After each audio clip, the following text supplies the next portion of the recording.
पल पल न्यूज के न्यूज रूम से मैं हूं आपके साथ नदीम अकरम।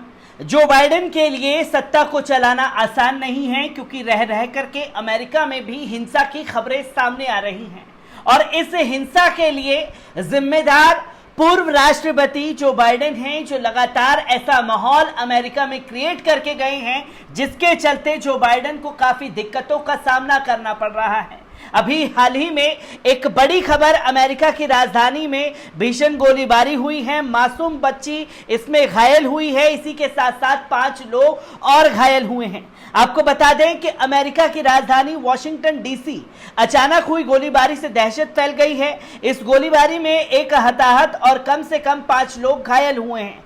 प्राप्त रिपोर्ट के मुताबिक अमेरिका की राजधानी वॉशिंगटन डीसी में शुक्रवार रात एक हथियारबंद बदमाश ने फायरिंग कर दहशत फैला दी। फायरिंग में एक 6 साल की मासूम बच्ची की मौत हो गई। वहीं फायरिंग में 5 और लोग भी घायल होने की भी सूचना मिली है।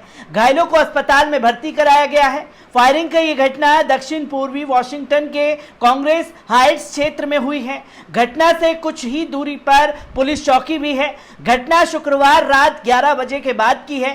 फायरिंग करने वाले की भी अभी तक गिरफ्तारी नहीं हो सकी है। पुलिस घटना का वीडियो जारी करने वाली है। पुलिस ने आरोपी के बारे में जानकारी देने वालों को $60,000 देने का भी ऐलान कर दिया है। गौरतलब है कि अमेरिका में हर साल फायरिंग में हजारों लोग मरते और घायल होते हैं। अमेरिका के करीब 27 से 30 करोड़ लोगों के पास बंदूक और राइफल जैसे हथियार हैं। अमेरिका में शायद ही कोई दिन ऐसा हो जब फायरिंग की घटना ना होती हो। वहीं अमेरिका में हथियार विरोधी संगठनों वर्षों से हथियारों पर नियंत्रण और उस पर रोक लगाने के संबंध में कानून बनाने की मांग कर रहे हैं, लेकिन हथियार बनाने वाली कंपनियों के मालिक अमेरिकी कांग्रेसी और सरकार में प्रभाव रखते हैं, इसलिए सिलसिले में कोई प्रभावशाली कानून आज तक नहीं बन पाया है।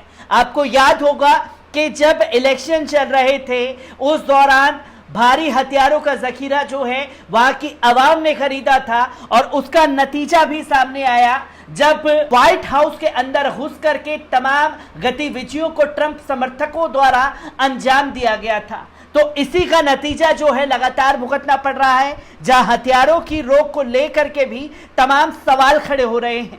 पर इन्हीं सब में इस्लामी जागरूकता सभा ने भी जो बाइडेन यानी कि अमेरिका के ऊपर अहम सवाल खड़ा कर दिया है और दुनिया भर में बढ़ती अशांति और गरीबी के लिए अमेरिका को जिम्मेदार ठहराया है। आपको बता दें कि इस्लामी जागरूकता सभा के उप महासचिव ने कहा कि अमेरिका दुनिया भर के देशों में बढ़ती अशांति और गरीबी का मुख्य जिम्मेदार है।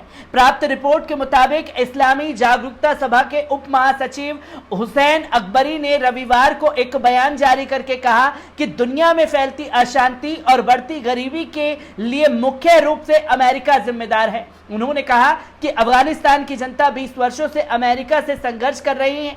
हुसैन अकबरी ने अफगानिस्तान के मुद्दे पर स्थायी शांति और सुरक्षा के शीर्षक के तहत आयोजित होने वाले सम्मेलन के बारे में पत्रकारों को बताते हुए कहा कि चीन, रूस और कजाकिस्तान सहित लगभग 40 देश इस सम्मेलन में भाग लेंगे। उन्होंने बताया कि विभिन्न राष्ट्रों ने प्रतिनिधियों द्वारा इस सम्मेलन में भाषण दिए जाएंगे ताकि इस कार्यक्रम के जरिए अफगानिस्तान के मुद्दों को सही तरह से अंतर्राष्ट्रीय समुदाय के सामने रखा जा सके। इस्लामी जागरूकता सभा के उप महासचिव ने कहा कि इस्लामी गणतंत्र ईरान ने लंबे समय से मध्यस्थता की भूमिका निभाई है और हमेशा से चाहता है कि युद्ध बजाय बातचीत के जरिए सभी मतभेदों और समस्याओं का समाधान निकल जाए। हुसैन अकबरी ने कहा कि अमेरिकी आतंकवाद से मुकाबले का दावा करके अफगानिस्तान में घुसे थे, लेकिन उनके अफगानिस्तान में जाते ही जहां मादक पदार्थों के उत्पादन में 50% की वृद्धि हुई, वहीं आम लोगों की हत्याओं में भी अभूतपूर्व बढ़ोतरी हो गई है। उन्होंने कहा कि 3 अरब खरब डॉलर से भी अधिक अमेरिका ने अफगानिस्तान में खर्च किए हैं और इसके बाद वे अफगानिस्तान को छोड़कर जा रहा है। ये कैसे संभव है? बल्कि अमेरिका छोड़कर नहीं, एक तरह से वहां से भाग रहा है। तो ये तस्वीरें लगातार जो हैं सामने आ रही हैं और दुनिया भर में जहां भी चाहे अमेरिका की हिंसक घटनाएं हो, अफगानिस्तान की हिंसक घटनाएं हो, तमाम देशों में जहां भी हिंसक घटनाएं हो रही हैं उसके लिए अमेरिका को जिम्मेदार ठहरा दिया गया है। अमेरिका यानी कि जो बाइडेन चारों तरफ से घिरते हुए नजर आ रहे हैं, जहां अपनी ही अवाम में आए दिन गोलीबारी की खबरें सामने आती हैं जिससे लोगों में एक दहशत का माहौल बन जाता है। उन सब से कैसे निपटा जाएगा और वैश्विक स्तर पर जिस तरह से जो बाइडेन के ऊपर सवाल खड़े हो रहे हैं उससे जो बाइडेन कैसे निपट पाएंगे, ये भी देखने वाली बात होगी। मैं ऐसी ही खबरों से आपको रूबरू कराता रहूंगा। दीजिए इजाजत, शुक्रिया।